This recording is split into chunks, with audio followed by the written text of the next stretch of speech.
जो पाकिस्तान में बैठे हुए हैं आसिम मुनीर, पाकिस्तान के लिए, अरे वो पाकिस्तान तो क्या बताओ, हमारी पड़ोसी, उनको छोड़ के हम बात नहीं कर सकते। We are very good to our मतलब पड़ोसी के बारे में हम बात करते ही है, because we are very thoughtful कि हम पड़ोसी को छोड़ते नहीं है, बात जरूर करते हैं उन पे।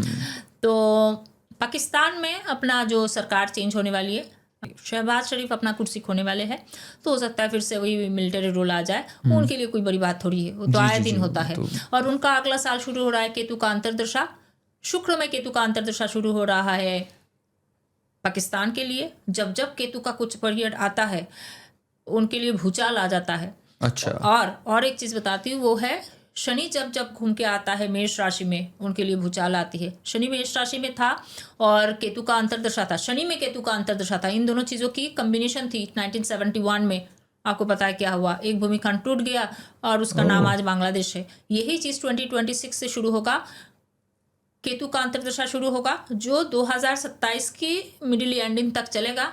और उस टाइम में 2027 में शनि जा रहे हैं मेष राशि में, तो उनका और एक भूमिखंड टूटना तय है। तो अभी तो आपको समझ में आ रहा है, जो 1971 की कॉम्बिनेशन थी, जो प्लानिटरी पोजीशन थी, वही प्लानिटरी पोजीशन 2027 के आसपास 26-27 में बन रहा है। तो इनकी सबसे पहले तो उनकी सरकार चेंज होने वाली है।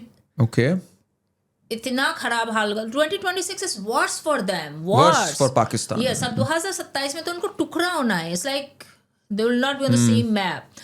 तो अब उनके बारे में अब क्या बात करूँ, अभी बहुत उड़ रहे हैं वो, बिकॉज ट्रम्प ने भी बुला लिया, कहा जा रहा है पाकिस्तान इज बैक, सबसे दोस्ती है, देखो यहाँ पे भी हमें बुलाया जा रहा है, डिप्लोमेटिक विक्ट्रीज हो रही है हमारी। तो ये एक तरह से जो दिया बुझने से पहले, वही मैं कहने वाली थी, ये फरफड़ कर रहे, थोड़ा सा उसका मजे लें। बेचारे गरीब है, इसका मतलब ये नहीं कि उनका आप इतना मजा लेने का भी हक नहीं है। थोड़ा मजे लेने दीजिए बस, आप कुछ ही महीने का काम है, वो जाने वाले हैं। क्योंकि सबसे बड़े तो उनका अपना जो लोग हैं उनका तख्ता बदल होने वाला है।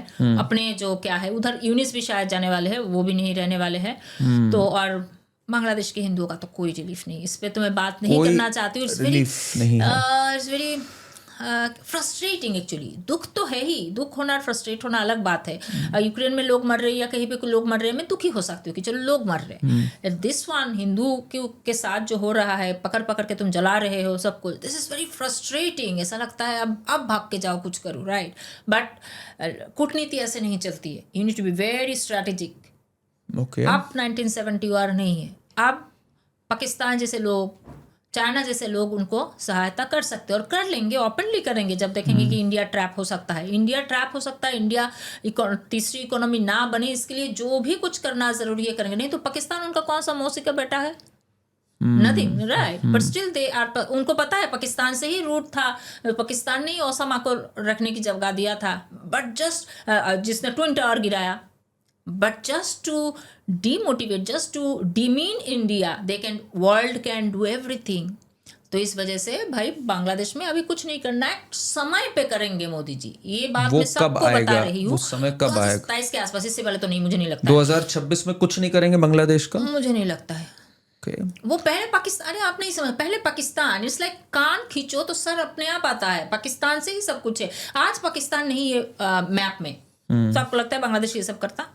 नहीं करता। तो वहां से ही सब कुछ, दुनिया की, वो जो उस फिल्म में नहीं बताते हैं धुरंधर में कि डायरेक्टली इनडायरेक्टली हर पाकिस्तान इज इन्वॉल्व हर एक टेररिज्म अटैक, टेररिस्ट अटैक के पीछे। सिमिलरली आप जो पाकिस्तान को शांत कर देते हो, टुकड़ा करते हो या फिर उनको डिसमेंटल करते हो, अपने आप सब शांत होता है, उतना कुछ और नहीं पाएंगे। So first is this one. So हमसे ज्यादा इंफॉर्मेशन सरकार के पास है, स्ट्रैटेजी, ये सब चीजें जो अजीत डोभाल की थोड़ी थोड़ी हमने सिनेमा के थ्रू सुना है, ये सब दिस आर वेरी सिलेक्टिव बातें हैं, इससे ज़्यादा ही है उनके पास। पूरा अजीत डोभाल ही सरकार के पास है भाई, आप उनके ऊपर भरोसा रखो, क्या करना है क्या नहीं करना है, they will be doing it and they are doing it. तो आप लोग ये फ्रस्ट्रेटेड मत हो जाइए, हिंदुओं के लिए कुछ नहीं किया जा रहा है। अरे जिंदा रहना बड़ा ज़रूरी होता है आगे लड़ने के लिए। तो हम अपने आप को बचा के फिर करेंगे। फर्स्ट पाकिस्तान, और शेख हसीना वापस जाएंगे 2027 के एंडिंग में। ये बहुत बड़ी प्रेडिक्शन है आपकी, इस पे ना, हाँ, ये देखने वाली चीज होगी। 2027 में आपका दावा है कि Sheikh Hasina will come back to power. 25 में कुछ नहीं हुआ ना 26 में भी कुछ नहीं होगा, तो बचा क्या? एक अब 2027 के एंडिंग में जो शेख हसीना वो अपने देश में वापस जाएंगे, अलग अलग देश, अलग अलग कम्युनिटी, अलग अलग लोग फिर सपोर्ट करके उनके अपने देश की मिलिट्री भी सपोर्ट करना पड़ेगा, नहीं तो थोड़ी चले जाएंगे। उनके लिए रास्ता बना दिया जाएगा, वो वापस जाएंगे, वहाँ पे फिर से इलेक्शन होगा, वहाँ पे अराजकता फिर भी नहीं कम होगा, वही हाल है। इलेक्शन होगा, उनकी ही पार्टी जीत के आएंगे। अब उनकी एज होगी, वो आएंगे कि कौन आएगा, आई हैव नो आइडिया, पर कोई एक बनेंगे, गद्दी में प्रधानमंत्री बनेंगे। उसके बाद धीरे धीरे 2028-29 में जाके थोड़ी शांति, तब हम उस 27 के आसपास देखेंगे हमें क्या करना है। हम पहले पाकिस्तान को डिसमेंटल करेंगे, उसके बाद समय के इंतजार में अब हम है। मैं इस चीज को बता, मैं तो पीएमओ में नहीं हूँ, मुझे कुछ आइडिया नहीं, मुझे प्लैनेट की समझदारी है। जी जी। प्लैनेट कहता है कि भाई 2027 के आसपास मोदी जी, इसीलिए आपने 2027 is very very challenging time for Modi ji, I am telling you. यही सब चीज़ों से वो अपने आप को चैलेंजिंग करेंगे, क्योंकि अभी बांग्लादेश में, इसमें उसमें नीतीश कुमार भी थोड़ा पलट पलट करेंगे, तो क्या होगा उनके लिए बहुत चैलेंजिंग टाइम है। पर वो बहुत सही तरीके से वो उस चीज़ को जम के सामना करेंगे, और 2029 में भी आ रहे मोदी जी, सोचिए।